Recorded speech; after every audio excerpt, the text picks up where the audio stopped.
Welcome to SVG-TV News for Thursday, October 1st, 2015. I am Jennifer Richardson with the details. This country is a step closer to establishing a sex crime unit thanks to a donation of equipment and training materials valued at 20,000 Canadian dollars made by the York Regional Police of Canada. At the police conference room today, York Regional Police Staff Sergeant Tony Brown says when he was contacted by Assistant Superintendent of Police Sidney James about the request for assistance, he quickly made an application to the board in district. Staff Sergeant Brown is of Ascension from Coleshill, who has extensive training in major sexual crime and says that having a good information technology unit will assist in combating crime. On behalf of the St. Vincent Police Force and received, granted these computers. These computers, I must explain that every 2 or 3 years, they automatically change computers. Nothing's wrong with them. However, they're wiped clean, and we had to refurbish them, meaning we have to reload them and bring them back. So the value is still up here somewhere. And I think it was a significant contribution to what we're doing here. And as in some instances, we had experiences where networking was a big deal or played a big part in convicting a person. So computers, information services, information technology plays an important part in going forward. And this is for the betterment of all Vincentians and for the police service here.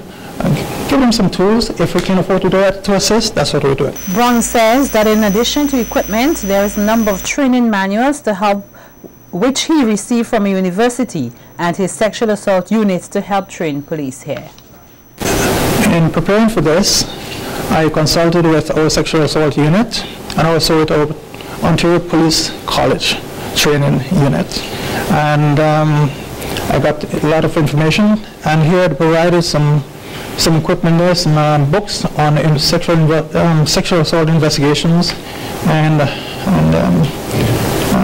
couple of digital recorders. We have some buccal swabs.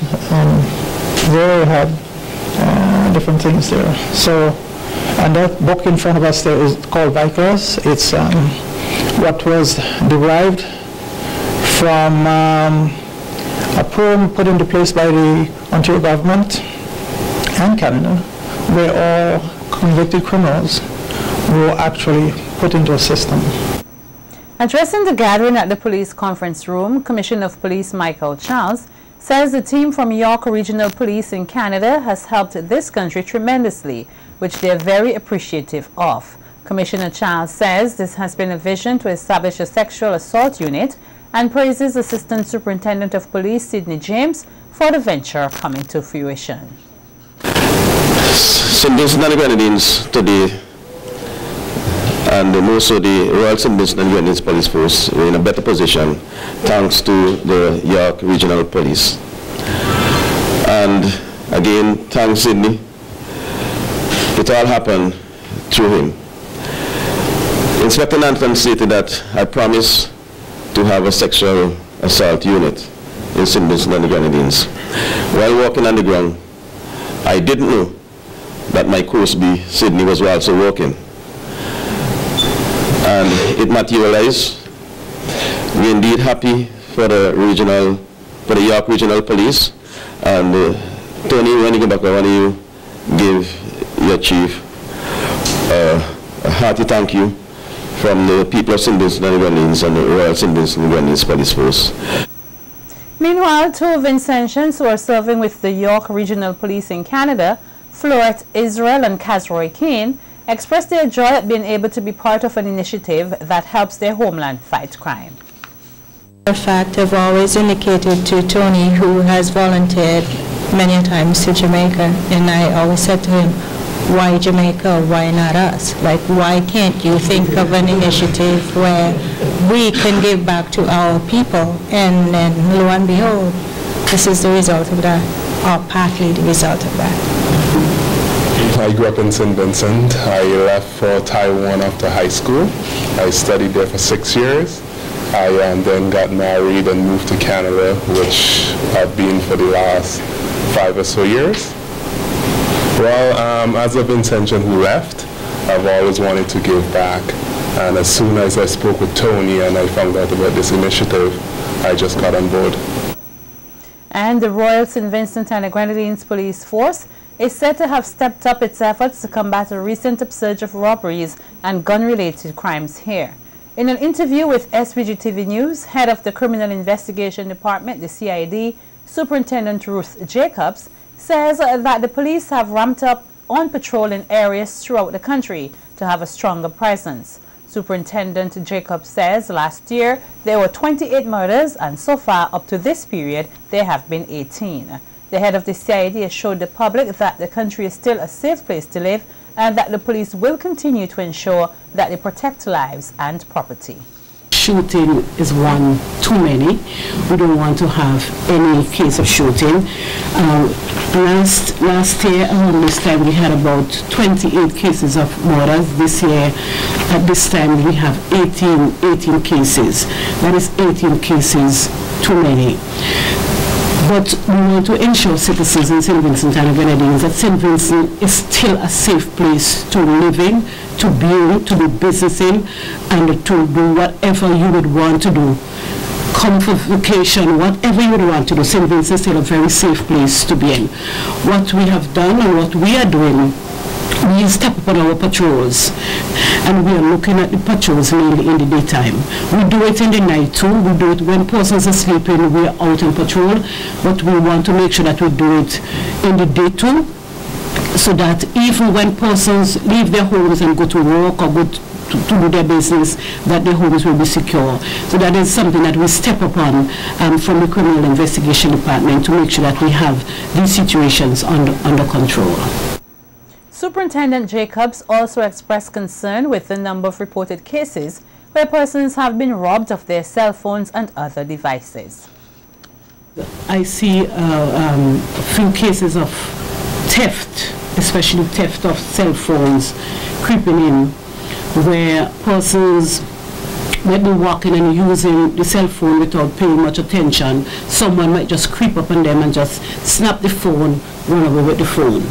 So we want to advise persons not to use the phone like that in public, although I want to make sure that you can use your phone whenever you want to use it and wherever you want to use it. But because of what is happening, don't just walk and just be on the phone not paying attention to your surroundings. You have to pay attention to your surroundings, know your surroundings, and know who you might have around you at the time.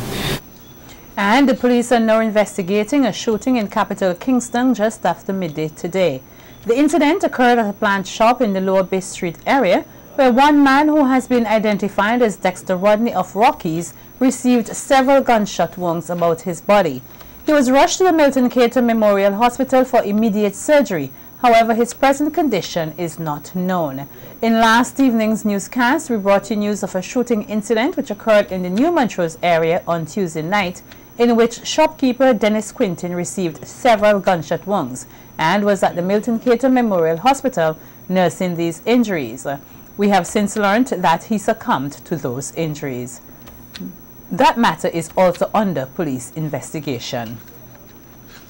A 17-year-old Dorian Mapp, a resident of Stubbs, has been ordered to stand trial at the next practical sitting of the criminal session on a charge of robbery, which occurred at Wilson Hill on March 5, 2015. According to reports, a student of the St. Martin's Secondary School was sitting on a wall opposite the New Testament Church in the area, eating his lunch when he was approached by Mapp, who held him up with a screwdriver and took his cell phone. Mapp also demanded that the student give him the watch he was wearing at the time and then fled the scene. He was subsequently arrested and charged after a search warrant was executed at his home, resulting in the discovery of the stolen items. The order for Mapp to stand trial for the offense was handed down today by Chief Magistrate Rayshon Brown at the conclusion of a preliminary inquiry that looked into the circumstances of the case.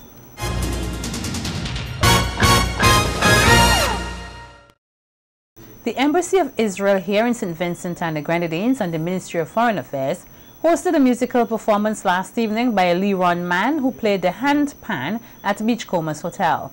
The musical instrument, which is also known as live metal art, was created in 2007 by a Japanese artist and sculptor who is currently living in Israel. Israel's ambassador Mordechai Beavers says he was pleased to showcase part of the cultural element of his country to the people of St. Vincent and the Grenadines. This evening we try to bring you to see Israel in a different light. Israel as a country where there is a very dynamic, vibrant cultural activity. Israel as a nation that was reborn after so many years and has succeeded in so many fields, in its economy, in its scientific life, in its economy, in its academy, and also in culture. There is very intensive, very deep, very fruitful cultural life in Israel that we brought to you tonight, only one dimension of it, and in this case a very unique kind of music that was developed in Israel by an Israeli musician, but with the eyes opened to the world. They're trying to absorb from different culture, to take the best and to try to create something fresh, something new, something that speaks to all of us. Ambassador Beavers says the embassy intends to host various events so that the people of SVG will get to know more about his homeland. I do hope that more will follow.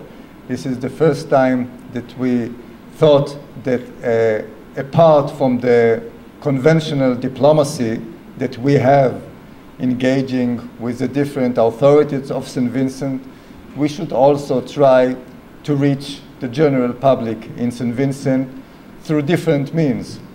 And we believe that music is a language that everybody understands, that transcends all kinds of boundaries and reach all people in their own way. Minister of Culture Cecil Mackey expressed gratitude for the cultural affair and says that SVG enjoys a good relationship with Israel. He expressed pleasure that Vincentians can learn more about the handpan instrument. The experience of this musical instrument that was developed in Israel, and I suspect that this is going to open the doors to us here in St. Vincent and the Grenadines to Israel, where we can strengthen our relations through culture, where we can have exchange programs, where you can bring more cultural artists to St. Vincent and the Grenadines, and we'll be able to take more cultural artists to Israel and other parts of the world as we develop the cultural arts here in St. Vincent and the Grenadines. I think we're honored to have you choose St. Vincent and the Grenadines as one of the stops with the instrument, and that is why we are gathered here this evening to get a taste of what this instrument is all about. I myself, I would have gone on the social media and I would have experienced it myself, and it was quite fascinating.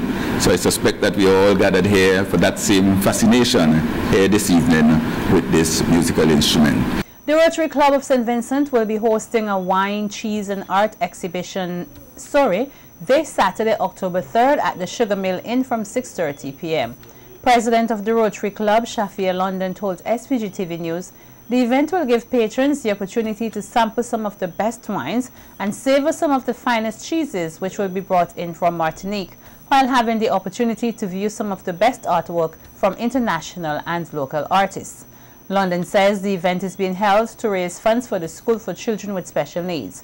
She says the paintings which will be on show and for sale are from international creative persons such as Trident Bank, as well as local pieces by artists such as Dings Johnson, Calvert Jones, Colette Jones and Rashida Samuel. It will be all-inclusive of wines and cheese, and they have the opportunity to purchase by pledge on the art pieces that will be on display. We have more pieces than we can possibly display, but there's a portfolio where persons can browse and decide if they would like to purchase the pieces. The way in which you purchase is when you come, you see the piece, it has an identification number, and you simply indicate how much you would like to offer for that piece, and we will discuss with the artist whether or not they're willing to accept but this particular one is to refurbish the school for children with special needs, which is one of our key projects this year. We were very instrumental in the construction of this facility, and we have held it as our responsibility to continue to maintain the facility. We currently sit and would continue to hold the post of chairperson on the committee that runs the school. So we have various fundraising events, and this is one of our key areas where the funds are utilized. Vice President of Rotary Club St. Vincent, Dr. Francois Trushu, appealed to Vincentians to support the affair, which he says will be helping to improve the educational facility of persons with special needs.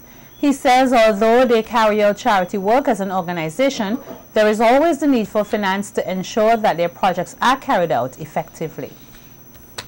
When we're doing the Christmas party, we have to buy toys, we have to make sure that those toys are properly wrapped, we have to make sure that we have enough food for the 120 plus children that come into that party. And those events are usually made in a way that they will leave a souvenir, a very printable souvenir in the children's mind or in the people that we're trying to help. So yes, it's capital. Without money, we can't do anything. Without funds, we cannot move anything. So you're definitely advising persons to support your various activities? Absolutely. Even if it's just support, if they can attend, it's a lot easier to attend, but if somebody want to become a donor to Rotary, by all means, there is, and this is an organization that have absolutely transparent accountability.